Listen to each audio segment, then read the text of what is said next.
Hello, you're very welcome along to this week's episode of the group chat. Richard and Gavin in studio. Gavin, how are you? Not too bad, how are you? And joining us live on the line from the Southern News Bureau, Zara King. How are you doing, Zara? The News Bureau is just still getting a fresh lick of paint, but we'll be in it shortly, guys. I look forward to showing you around when we've got the new carpet in. We're looking forward to that. We're going to start, though, with the major development of the week in terms of domestic news, and that is the development in the investigation into the disappearance of Michael Gane. Gardaí yesterday releasing an appeal for information after they upgraded their investigation to one of homicide. The family of Michael Gane releasing an appeal for information. And his disappearance is totally out of character. Well, we knew that from day one. And if there is anybody that has any information about Michael, do please come forward and talk to the Gardaí. We just want Michael to come home. We want to know what happened to him.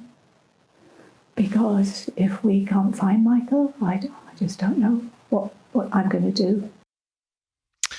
That's Janice Gane, the wife of Michael Gane, in that very emotional clip released by Gardaí. Zara, you've been on the ground in Kenmare. Why have Gardaí taken this step? How significant is it too? Well, it's a very significant development, Richard, and I suppose a space where there's been no developments for almost 6 weeks now. And people have asked the question about why they're using the word homicide, because it's not really a word that we commonly hear used in language from Gardaí. It's usually either murder or manslaughter, but the word homicide sort of leaves the investigation open to the possibility of either of those things. But it definitely gives the indication now that they are now certain of Michael Gane and hoping to bring him home to his family to provide that closure. Very difficult to listen to that clip of Janice Gane, and also Michael's sister also spoke to Gardaí as well yesterday, and they released that clip as well.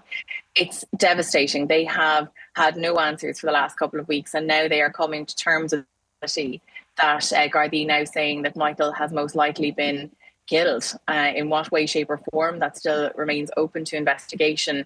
But the search for him continues. We've talked about this in the podcast week after week that, there's been no real clarity. The Gardaí today, or this week, giving the latest update saying they've had 320 formal inquiries. They've had 130 witness statements, 2,200 hours of CCTV and dashcam footage. And now they have come to this next step in the investigation where it is now a homicide investigation.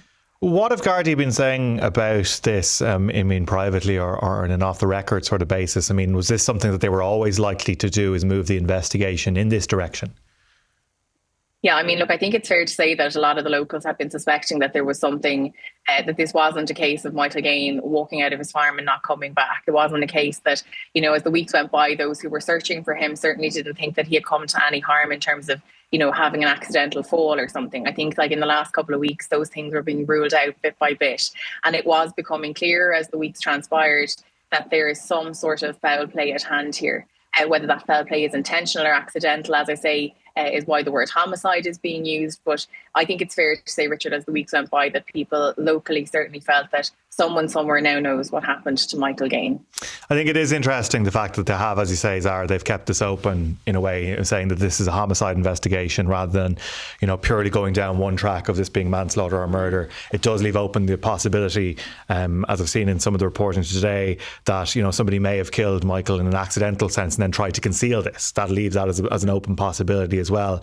But I can only imagine really the distress, the emotions that this does kick up in a place like Kenmare. The last time we were talking about this on the show, you were telling us about how popular he was locally, the amount of people who knew him, who were involved in search efforts for him, people down the Mart, for example, as well, who are very familiar to him in a social and a business sense as well. This is a man who is well known, well got in the community.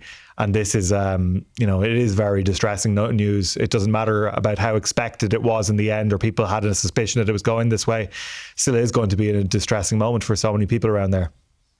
Yeah, it really is, Richard. And I suppose, when you think about some of the people that we've been chatting to regularly over the last couple of weeks, as 6 weeks goes by now, and I said this 2 weeks ago on the podcast, it takes its toll in the community. People are really worried. They just want answers, no more than Michael's family wants those answers. You think of people like local councillor Dan McCarthy, who's the manager of the Mart. He's a really good friend of the family. He is somebody who saw Michael every single day. And in the beginning of all this, he was doing his best to try and be a spokesperson and help the family and be sort of front and centre and be helping out with some some of that. And it takes its toll on people, you know, and he, on a human level, is missing his friend, and also, you know, trying to deal with all of the challenges that come with these types of investigations. I think, you know, really in the next week or two, there needs to be some kind of breakthrough, and one would expect that hopefully there will be some kind of insight in the immediate couple of weeks that will give the family some bit of comfort.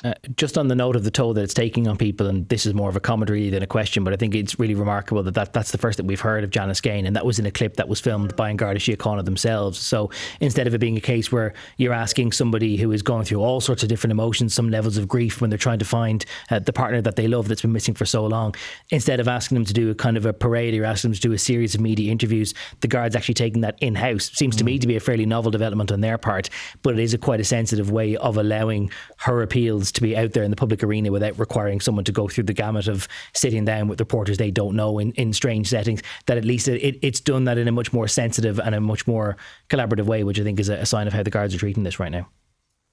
Yeah, I think it's interesting. Like, I've never seen it done like this before. And, you know, obviously a lot of journalists have put requests in via the press office to have a chance to speak to the family or give them a platform to make their appeals. This is definitely a different way of doing things from the Gardaí.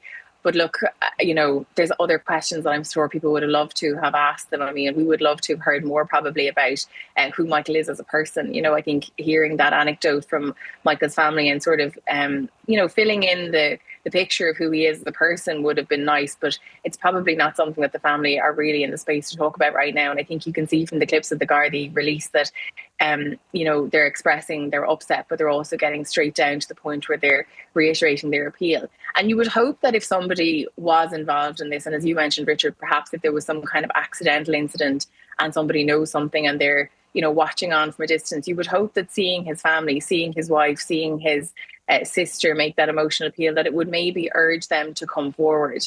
I mean, you can only hope for them that will be the case over the next couple of days. Yeah, just noting as well then, by the Gardaí making the step of moving this from missing persons to homicide, that will allow Gardaí who are involved in this investigation call in resources from the National Bureau of Criminal Investigation.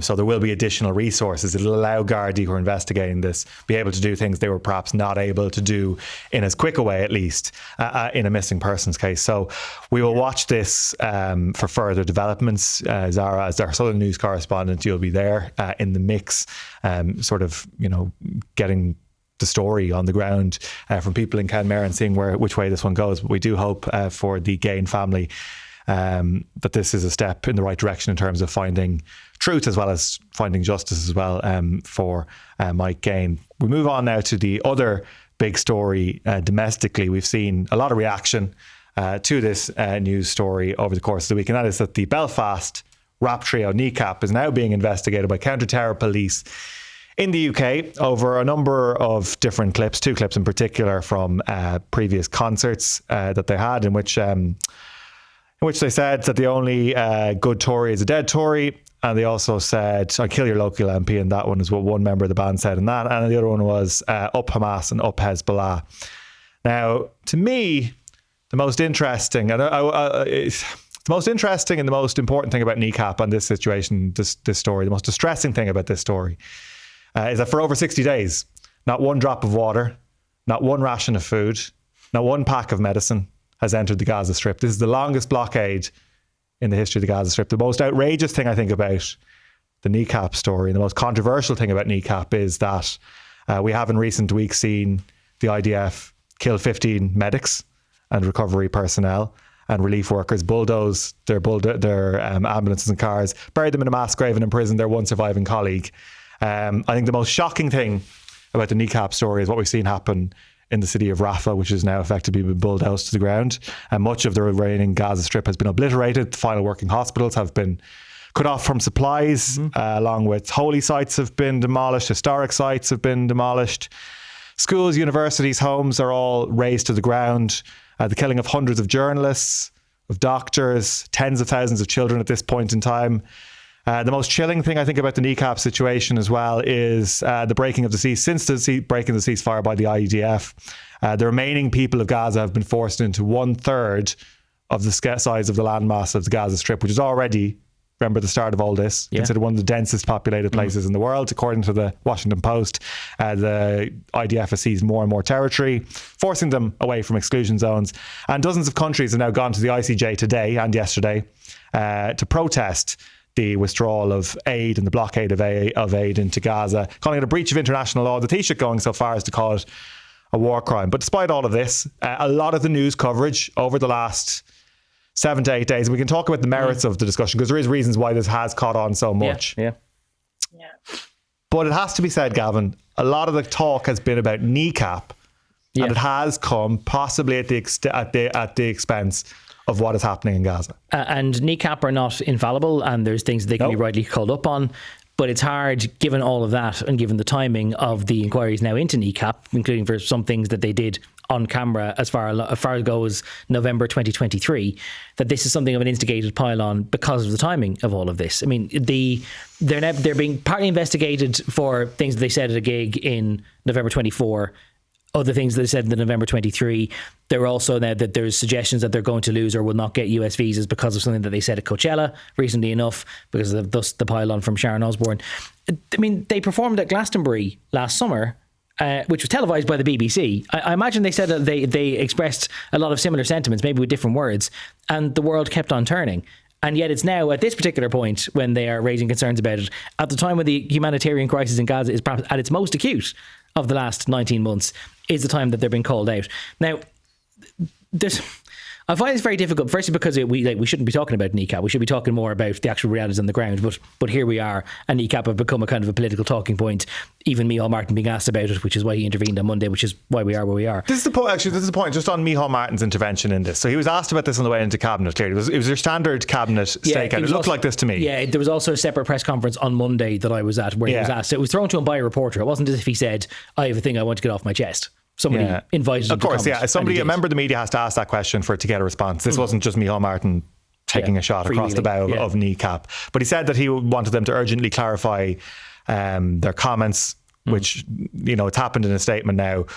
The families of the 2 MPs who have been killed in recent times in the UK, not entirely happy with the apology that was given. We can come to that a little bit later on. But it was interesting that he went there, and Simon Harris, who was also asked clearly the same question, went, well, look, we should just be talking about the issues there, which I think was probably more deftly handled.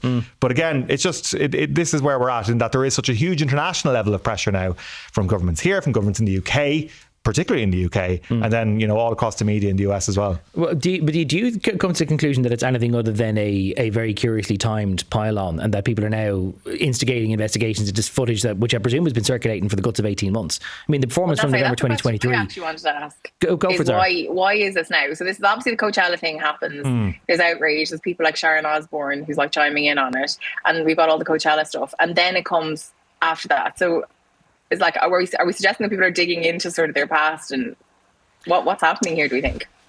Do you think so? I don't know. I think this did kick off at Coachella, and what happened at Coachella was behind the screen or behind the stage, Kneecap often put up political messages. Kneecap is a political rap group. They're they're not politicians. Yeah. No one's elected them to be thought leaders. This is the thing but about they never have pretended to be anything other than that. Like, that's widely known. So if you book them for a gig, you've got to know that they're going to come with some kind of message. Like, surely people know that about them. There is an element to this where, what did you expect from Kneecap? They've always lived on the edge. The name Kneecap itself is living on the edge. It is designed to be provocative. That's never been a secret. The balaclavas, it's not for middle class. DJ Provi, absolutely. They kind of wear their allegiances pretty firmly, Hip hop music and punk music, which I'd probably put it into both categories, it will always provoke, it will always offend, it will always instigate conversations which are uncomfortable. And I think the guys from Kneecap would be aware that at some point that they were going to have to answer questions about their stances on things and saying provocative things, which is what happened here. But at Coachella, the message on the screen behind them said, F Israel, free Palestine, which would not be perhaps perceived as a particularly offensive. I mean, people would take issue with the language, but it would not be seen as particularly offensive here. But it was seen as anti-Semitic in the US, where there's a different scale of understanding of things, or there's a different sliding how you use words in terms of in relation to the state of Israel is perceived perhaps as anti-Semitic there, rather than it's a criticism of a government. And the military. The distinctions here that we see, particularly in this island, about Judaism and the state of Israel and Israel's conduct as a state versus Israel's conduct as a Jewish state, is very different here than it is in other parts of the world. Yeah. And also as well, I think like you have to remember the context of where they're coming from in terms of where they grew up and what they've lived through and their lives and their family and their connection. I think sometimes, you know, when we talk about Northern Ireland, I think sometimes people who live south of the border, sometimes we're not totally au fait or connected with what people have been through north of the border and the lives that they've lived and the perspective that they come from as well. I think that's a really important thing to remember when you think of Kneecap, is the perspective they're coming from. And also, like, when we look at the situation with Coachella, that's one instant. This other instant is not totally different, but they are completely separate in so many ways. Certainly are. And I think as well, just to finish the point about this, these are musicians, these are rappers. It reminds me in many ways about in the late 80s and early 90s, you had Ice-T and his song Cop Killer.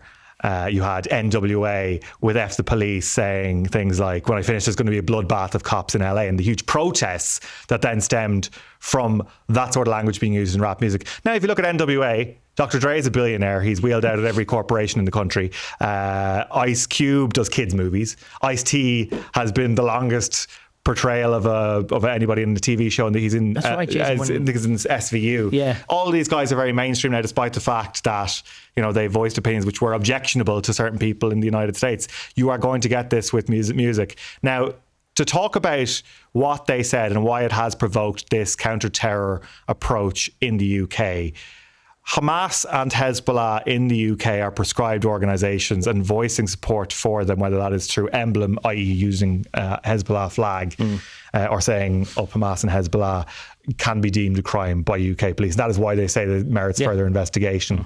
The point about Stephen Amos and Joe Cox, the two murdered MPs. David Amos. Their families are not happy with this, obviously, and killing MPs is something which carries a bit more sharpness, a bit more of emotion. It's a bit more evocative in that part of the world than anywhere else, because would they have seen, you know, the damage that political discourse has caused in terms of inspiring people to actually commit acts of harm and acts of terror effectively on members of the British Parliament. Now, they have apologised, as we said, in a very lengthy statement, quite a considered statement to some degrees. Whether or not you think it is whether or not you believe that it is genuine or not, or whether or not you think it goes far enough. The families of the MPs who were killed certainly don't think it goes far enough at this point in time. I think it was the Amos family sort of saying that, look, we appreciate you saying sorry, but saying that this is part of a conspiracy to take you guys down, that doesn't really speak to it being a very genuine apology. I don't know how this one goes away. I don't think it damages the band Kneecap going forward. I think it has already seen them had a number of shows cancelled. As one, the Eden Project in Cornwall has been cancelled. There's been a number of gigs in Germany have been cancelled. At the same time, it has propelled their album to the charts in places like Italy and other parts of the world where it had not charted before. It's a difficult one to get your head around, because it is difficult to not get into, well, where do you stand on this? Do you think that this is right? Is this free speech? As other music acts have got involved, whether that be Massive Attack, Paul Weller, Annie Mac have all put out, a lot of groups, Pulp included as well, saying this is artistic expression. Where you may not agree with it, you may think this is harmful to your taste. Why is this getting more? Why is this being investigated? Why is this being poured over more than literally something which is being accused of and was letter of the law being investigated by the ACG as a war crime at this point in time? It kind of strikes me that they've almost become totems for, or like a proxy for discussion around the Middle East, is whether you support Kneecap or not. And it's possible to think that Kneecap's approach and the manner in which they spread their message is objectionable or unwelcome, while also generally agreeing with the broad thrust of them. But it's possible to also take the dim view that you can also like Kneecap and not necessarily like the message they preach. You can enjoy their art but not really agree with what they stand for. And like I think it's a sign of the times that people have now kind of reduced it to this boiled down thing of like, well, if you support Kneecap, you support Hamas, or vice versa, when it's not. Like, there's much more nuance to it than that. And like, I still just can't get away from the fact that it's only 3 months since they were longlisted for an Oscar and they were being feted by America's arts community, and now because they put something on lighting on the back of a stage that some people didn't like, that they're now basically being cancelled and apparently being denied a visa for a sold out tour in that same country. Like, that speaks to me, irrespective of the merits or demerits of their message or the way in which it's delivered. Just to me, just looks like a pile-on. There's no other way to get around it. I would just say that, when you look at the response, say, from Joe Cox's husband, Brendan Cox, he was saying that, he feels it was half an apology. I know, Richard, you mentioned that the other families as well feel the same way. I think there's a difference between probably the words that were spoken at Coachella and the way that was delivered. It was probably more of a political statement than those comments previously about the Tory MPs. Like, there is a difference in the tone of them. I know, some of it can be deemed as political activism, some of it can be considered incitement to hatred. There's a difference in the way, like, words have power, and the way that we speak those words has an impact, and the choice of words has an impact. And I think that Kneecap absolutely can continue to move forward, making their art and being, political and activists. I don't think at any point Kneecap probably would have wanted to end up being the story in all of this. I don't think they ever would have wanted to be in a situation where all we're talking about now is the band and the controversy, as opposed to what, as you said, Richard, is happening in Gaza. Certainly don't think it was their motivation. But I think probably, I hate that term, lessons will be learned in terms of the choice of words. I think words are powerful, and the way we use them has to be considered. I think it'll be interesting to see. They say that they are not going to shy away from the issue of Palestine moving forward. And I think it would be a great shame if acts stopped talking about things which they were politically inspired or politically important to do so. It has been a hallmark of music all the way through. Since the revolutionary years, and we talk about even artists from the 50s, 60s onwards, politics has been a huge part of music. I would actually direct people to read the statement on Massive Attack's Instagram account. I think that's probably the most considered statement I've seen on this. So it's going to be interesting to see which way this one turns. They certainly say they're not backing down, while they've apologised and said they were not in any way saying they supported Hamas or Hezbollah, or that they would condone the attacks on MPs in the UK. It is going to be interesting to see where this one all turns. Now, in Ireland, we seem to have three modes for how to handle a crisis. We have one mode, which is appoint a Kieran Mulvey-style guru to head up a task force or review. Second is we send in the army. And the third is we appoint a Czar. And the Czar, Gavin, for housing cometh. The government has kicked this around for quite some time, that a housing Czar would be appointed. Can you call it a Czar if it's not from Soviet Russia? Otherwise, it's just a sparkling table banger task force chief man. But tell us, so Brendan McDonagh, CEO of NAMA, is the man who has been earmarked. He has been picked and plucked for the job of being the Czar of housing. Why do we need a Czar of housing? What powers would a Czar of housing have? There's two different answers to that, which are kind of slightly contradictory. Firstly, why do we need a housing czar, or why do we need a housing activation office, which is what he's going to be leading? And we need that because, we had a commission on housing to investigate why are we so slow at doing these things. And one of the things that it suggested was we should have a housing activation office, which kind of, not necessarily a czar, actually, they didn't kind of go that far, but they said there should be a unit within the Department of Housing called the Housing Activation Office, which tries to identify underdeveloped sites which have some infrastructural flaw. The road is too far away, or there's no electricity, or there's no water. And if you're able to resolve that and say, well, that site could be delivered, you could build 2,000 homes on that as long as there was water. The sort of person that can sort of bang tables and kick down doors and get that going. It wasn't clear whether they thought there should be a czar or whether they thought it should just be managed by civil servants. But here we are. And why Brendan McDonagh? Well, he's the CEO of NAMA. NAMA is about to kind of end its mandate, so he's kind of suddenly will find himself very experienced, but at something of a loose end. So we need someone who's used to the whole property sector, dealing with local authorities and dealing with infrastructure. So let's see if we can get him in. Whether he actually fits that bill, don't know, but here we are. What powers will he have? Maybe some, maybe none. The big complaint that's actually going on behind the scenes, despite all the discussion about the salary. He wants to come in here. Hang on a second. Go for it. Before we go any further, right? So you're telling me that they've appointed somebody without putting a job spec out there. Like, what does this person actually do? So it's why not so much paying this person more money than Donald Trump? Well, the reason why this person is getting more money than Donald Trump is because he's being seconded from his existing job, and in his existing job as the CEO of NAMA, where he has been responsible for a portfolio of loans in the tens of billions, he got paid €430,000 a year. So he's bringing his old T's and C's over to the job. He'll still be employed by NAMA and the NTMA, its parent body, and he'll just be kind of seconded, lent to the Department of Housing. And that's why his wage is as it is. By the by, I think he was due to take a pay cut at the end of this year because NAMA was effectively finished. And my understanding is that if he does get this job as a housing czar, the pay cut will follow him too. So it's not as if this higher salary is locked in for the duration of the time that he's in housing. So the noted, as I explained, the noted purpose of this is to identify sites that could be better used for housing if only some other shortfall or insufficiency was addressed. But what powers will he have to address that? No one's really clear. If he identifies, he says, right, that site right there, just off the M50, if only you had a motorway exit there at exit 8, you could build 50,000 homes in that plot. Do county councils not do this already? And in terms of identifying land which is suitable for housing, state land which is suitable for housing is that already under the remit of the LDA? Yeah. Is that what that's meant to do? Is turn over? Although the LDA is already finding it very difficult to basically seize land from other state organs, because if you're in Road Éireann and you've got a greenfield site beside a station, Punchestown Racecourse, and you say, and the LDA says, "Can I have that land, please?" You say, "Well, actually, no, I'm in Road Éireann and I need it because we're about to extend the tracks and I need somewhere for storage." So they kind of resist handing it over, and then the LDA goes, "Oh, well, not much I can do there," because they don't have streamlined powers of compulsory purchase orders. So by the same token, this housing czar will basically be kind of banging on tables saying, right, deliver water there. And either Irish Water say, "Oh yes sir, right away sir," in which case, why did you need a czar to do it? Because people have been pointing it out already.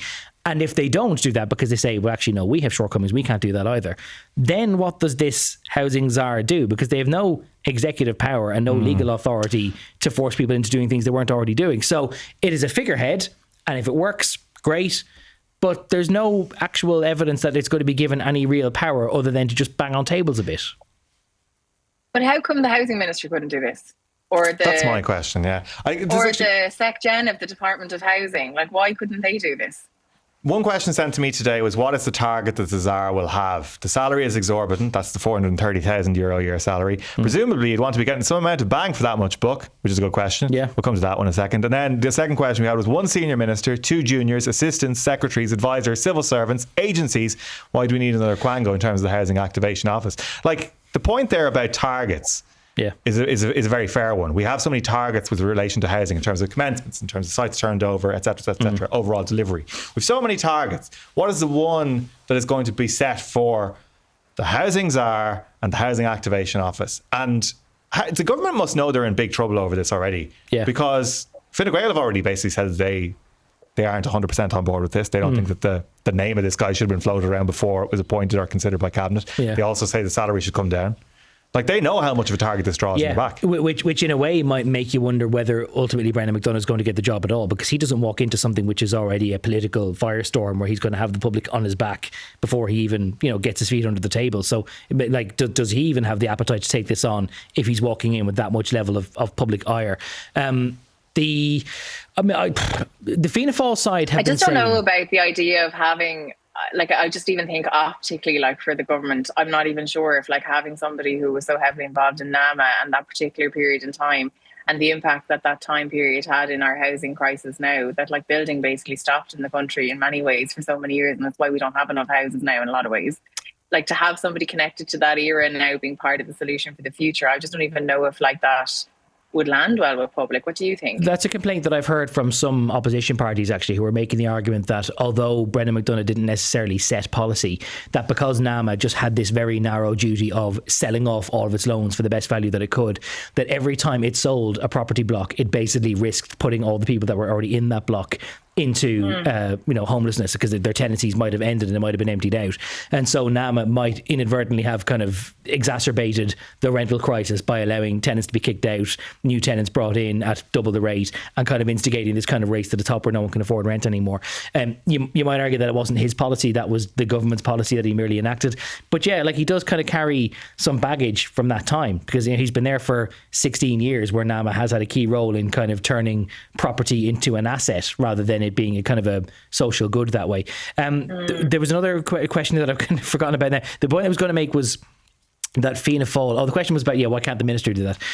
I don't know why the minister can't do that. A genuine complaint that I've heard from government backbenchers, and this was reported in the Sunday papers, and I saw it and I thought it was fascinating, so I checked it out and it's true, is that for the last 7 or 8 years, a lot of Fianna Fáil and Fine Gael backbenchers have been standing up at their weekly meetings of their parliamentary party and saying, there's actually land in my constituency which would be really good, and I would urge the minister to go to Irish Water and get the sewers connected to it, because it'd be grand otherwise. And they've been saying that for 7 or 8 years, and no one's ever been acting on their suggestions. And now they're paying a guy 430 grand to do the same thing without any power to actually make it so. So even they find it very difficult. And there is now a kind of it's an interesting fracturing between Fianna Fáil and Fine Gael. Fine Gael have a problem with, it would seem that they've kind of been circumvented about the name and that the salary thing has kind of been handed into their laps without them having any control on it. Fianna Fáil are saying, well, hang on, you wanted immediate action. So did Simon Harris want to have his hand held and be able to micromanage what the Department of Housing was doing? If you want us to do stuff, you have to give us enough of a long leash to be able to do it. So it's not a great position to be in, and it makes the opposition's job a hell of a lot easier when they're batting against a house that isn't united behind the guy in the first place. Gavin, another thing which came before Cabinet this week, there was actually...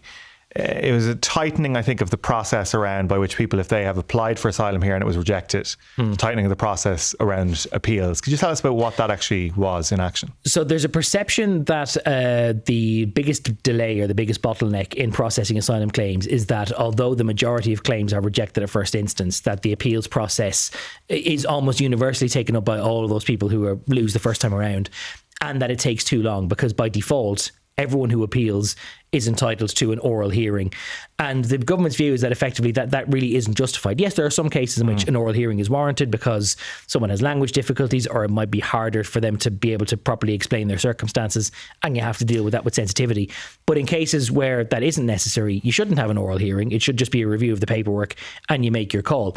Now, others again have said that that might be too blunt a tool, and that if you're trying to aim for this 3-month deadline in all instances, it's going to be a very blunt tool where in order to meet the timetable, you're going to start being cruel or more callous than you need to be. Jim O'Callaghan says he hopes they won't be, but he couldn't say for certain that they won't. But in general, the thinking is that A, you increase the staffing levels of the IPO so that you can actually process more claims. And secondly, that you just kind of streamline some of the process. One thing they're doing is, for example, if you are rejecting a claim, right now officials have to park that claim and then basically send it to the minister to tick a box and say, yes, I agree with rejecting this claim. Now the officials themselves will have the authority to do that. So it might only be a change in paperwork, but it will actually speed the process up because the officials hearing the claim will be the ones making the decision and not asking the minister to make it for them. You used the word perception there, and I think perception is an interesting thing because it has been noted, I think, a couple of times previously that Jim O'Callaghan, as Justice Minister, does want to be seen as being tougher. It may not actually have, up until now, been any major changes in terms of actual policy shifts from this government in relation to the last government on asylum, but he does want to be seen as being tougher on it. I think another one of the ways you see this is, issuing a statement, I think it was this morning, about 39 people, including women and children, being removed from the state by Gardaí. Video of that, of course, also published by Gardaí. Sarah, do you think this is part of an effort by the minister, or by the government at least, or by the authorities as a whole, to look like they're getting tougher on this area?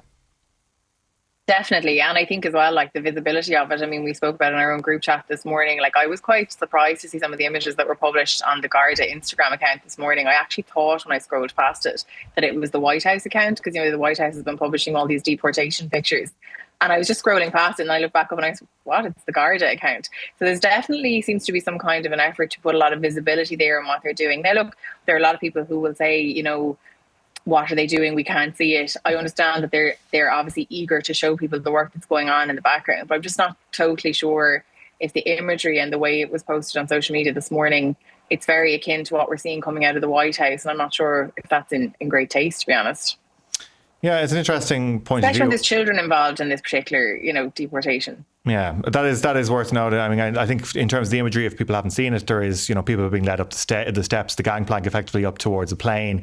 There are would you describe them as almost like prison-like vans? They almost look like prison vans in terms of what they're actually used. They were prison vans, I think. So that is an interesting development.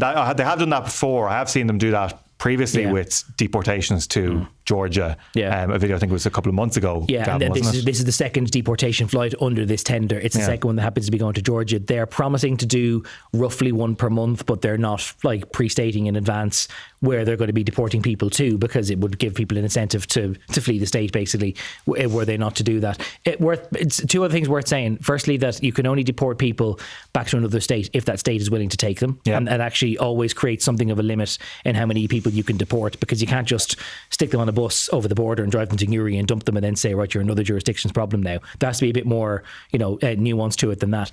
And secondly, about appearance. Appearance is everything. And I was talking to somebody in government circles a couple of weeks ago who was saying, although this was never the purpose, the image of lots of single men sleeping in tents around the canals or elsewhere in Dublin is a disincentive for other people who are fleeing a jurisdiction to come here. Because if they think they're coming here, that they're not going to have any meaningful accommodation, they may not be fed. If they're going to be sleeping on the side of a street, they're not allowed to work. And now if they're told that their claim might be rejected within 3 months and they're kicked out again, that why would they bother coming here at all? And although that might not be the purpose of government policy, it is for them a happenstance, happy outcome. Well, we're talking about Jim O'Callaghan, Zara. He was meant to attend a conference which you were at over the course of this week. There was an interesting comment from the GRA, the Garda Representative Association, at that conference. Tell us a little bit about that. Yeah, so I suppose two things just before I get into the point about that. First of all, Jim O'Callaghan had said long before that he wasn't going to go, but this is because the Commissioner wasn't invited to the GRA conference. So the GRA represents those rank and file frontline Gardaí. They have had a widely recognised terrible relationship with the Garda Commissioner, let's be honest. There was a vote of no confidence in Drew Harris 18 months ago. Things have not improved since then.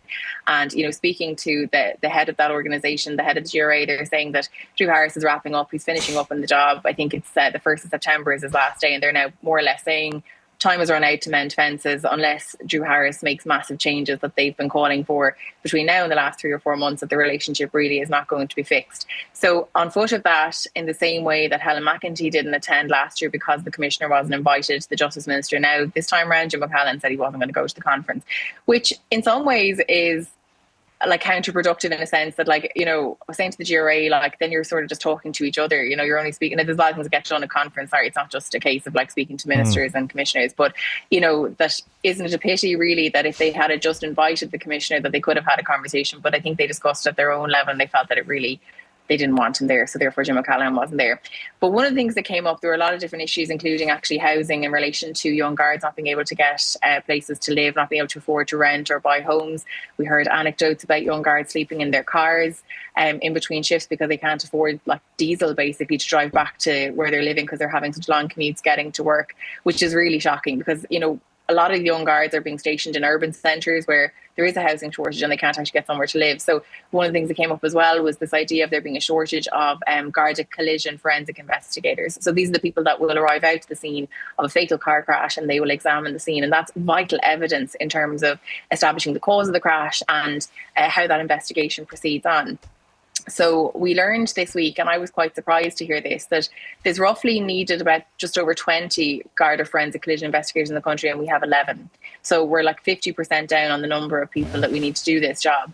And one of the investigators, his name is Chris O'Mara, was telling us that he's based in Tipperary, and he was giving an example of a night where he got a call at midnight to say there had been a fatal crash in Donegal, and he had to get on the road at 3 o'clock in the morning from Tipperary to get to Donegal to be there by first light to examine that scene. And he was told, you're the only person available this weekend. And I think he was off even on the day that he got the call. Now, he's passionate about the job. He didn't mind going and doing it. But it's just the example being that he's driving massively long distances to get to these scenes on a day off. And most of them would normally deal with up to 6 fatal collisions a year, because you have to remember that the reports they're publishing are very detailed, 60, 70 page reports. They're intricate, there's a lot of detail in them.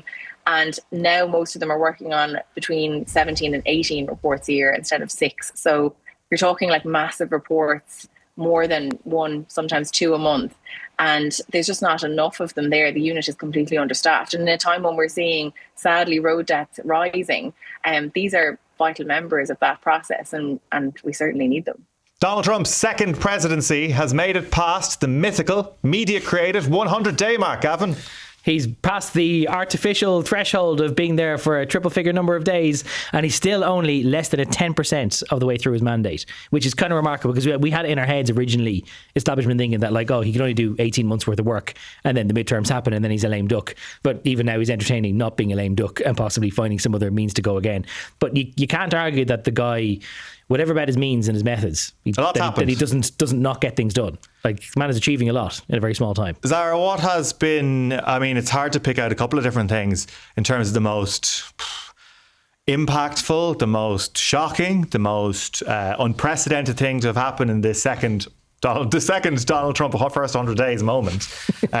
What stands out to you? I mean, people will look at the Zelensky thing, for example, anything he's done on immigration. Zelensky. I think that's probably, I think it has to be Zelensky. It's so difficult to pick anything else that would have been more shocking than the Zelensky incident. It probably really set out a marker in terms of what we could expect from the administration and JD Vance's role in all of this. So yeah, it's got to be Zelensky as a standout. I mean, I suppose the tariffs really as well, like the tariff situation being a total disaster. But I think really definitely Zelensky is the predominant abiding memory of the first 100 days.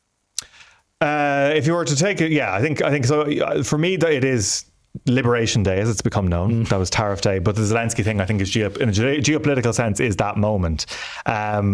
Donald Trump, historically low approval ratings now, 41%, the lowest after 100 days since Dwight Eisenhower settled into the Oval Office in 1953. For a man who did come in, having won every single swing state, and people voted for the tariffs. Came with a giant mandate. I mean, it is shocking to see how quickly that has turned, although probably not so shocking given the price of eggs, which was seen as such a bellwether in the election, has continued to rise. The price of groceries in the States. Because he says it hasn't. He says the price of eggs is down by 50%. I'm looking at the chart, Gavin. The price of eggs is up. Again. But also down. Another chart in a very much an opposite direction to the price of eggs is the stock markets. The S&P 500 down, NASDAQ down, Dow Jones down. Big drops across the board.